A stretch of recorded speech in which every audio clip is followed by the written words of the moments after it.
Hey everyone, my name is Nathan Pay and welcome back to another episode of Blu Ocean Crypto. So Mavia just tweeted that the web marketplace is nearing completion and we're only a couple weeks away. So I want to quickly go through that information, but what I want to spend the majority of today's video going through is actually quite a ways back. I'd say maybe a month or so, Selenium came in the Mavia Discord and shared a whole bunch of information that they asked AI to kind of explain the web marketplace, the advantages, benefits, and I took screenshots of all of those.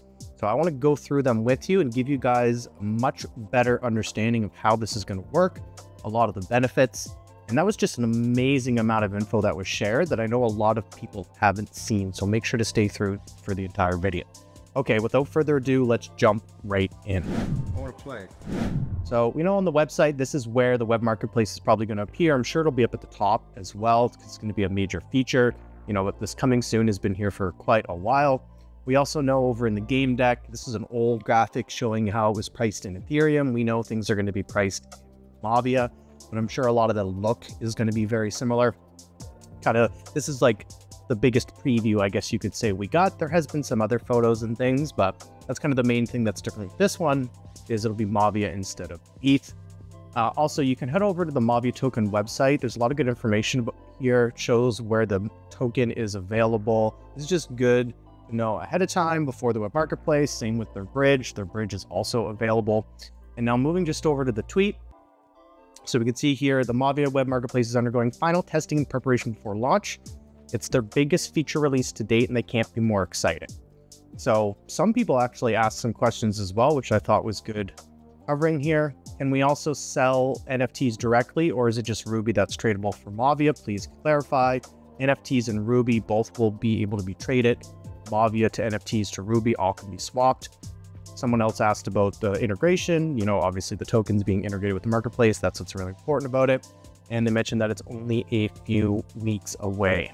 So this is great, but now let's really dive into, in my opinion, some of the best information when it comes to this.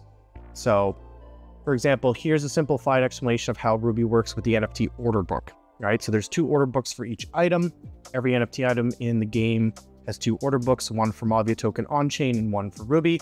This means each item has 4 different walls: a Mavia token buy wall, a Mavia token sell wall, and the same with Ruby. Now, I'm just going to highlight the most important things because I actually have quite a few pictures here. So feel free to pause the video and read through this if you want to make sure you get all of this information. But makes sense. You know, I understand that. It's very straightforward. So kind of moving on to the next point, they talk about things like long-term benefits and economic stabilization and how this is all really going to help. By placing orders on NFTs and Ruby within the ecosystem, tokens are effectively locked up and removed from the circulating supply on central exchanges. This process reduces sell pressure, increases token utility, and supports the token value, creating a more sustainable and robust economic model for the game. I think a lot of people miss that part. They just think, oh, if we can swap things instantly, you know, people are just going to swap their Ruby, go sell their Mavia. There's actually a lot more benefits that happen from this dual order book system that they've created. Okay, so just moving along here. There's some things about landowners that talked about guilds and alliances. Landowners can form or join guilds and alliances, working together to defend their land, share resources. It's cool just to see that they reference it here.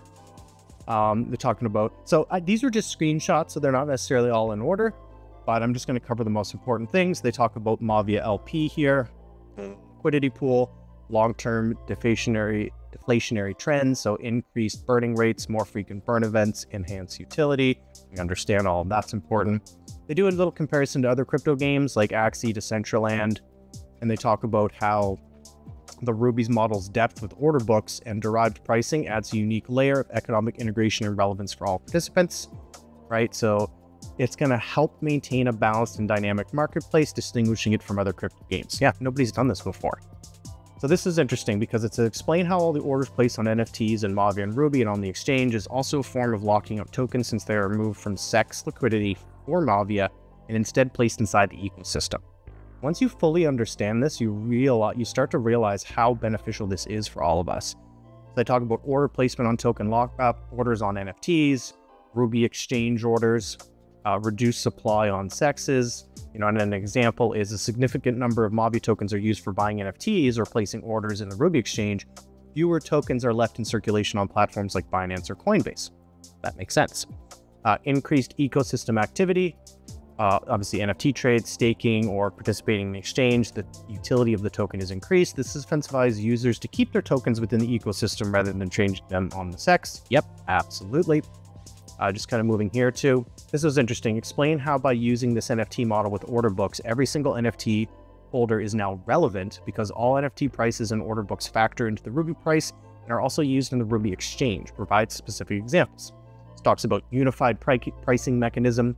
So price integration, meaning regardless of every NFT's price, it now contributes to the overall Ruby price. There's an example there. Impact on Ruby exchange rates. So the order book relevance. Each NFT item has 2 order books. We know that. We went through it. Yep. Liquidity and marketplace participation. Great. Also, this one was interesting too. Now explain how land NFT ownership and renting is valuable since players can earn more Ruby with land versus normal. Now this, I'm just going to skim through this quickly because there was some cool stuff here. We showed a preview of kind of the 5th and 6th thing where it talked about guilds. But really, we understand that if Ruby is more valuable, thanks to the marketplace and all the components and integration that they're doing there, obviously owning land will be more valuable. Now, they talk about different arbitrage opportunities. So this is interesting. So NFT price discrepancies. So there's going to be arbitrage there. Sweeper tools as well for bulk transactions. So the sweeper tool helps in buying or selling bulk amounts of Ruby or Mavia by finding the best price assets across the marketplace. Arbitrageurs can use the tool to aggregate small price differences across multiple NFTs, maximizing profits. This is really cool. Sweeper tool. Cross-market arbitrage, we understand that. Royalty earnings.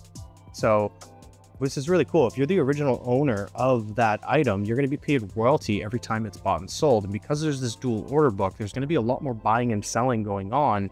Your NFTs aren't going to sit up waiting for a direct one-to-one buyer. It could be used in a conversion to swap, all kinds of other things.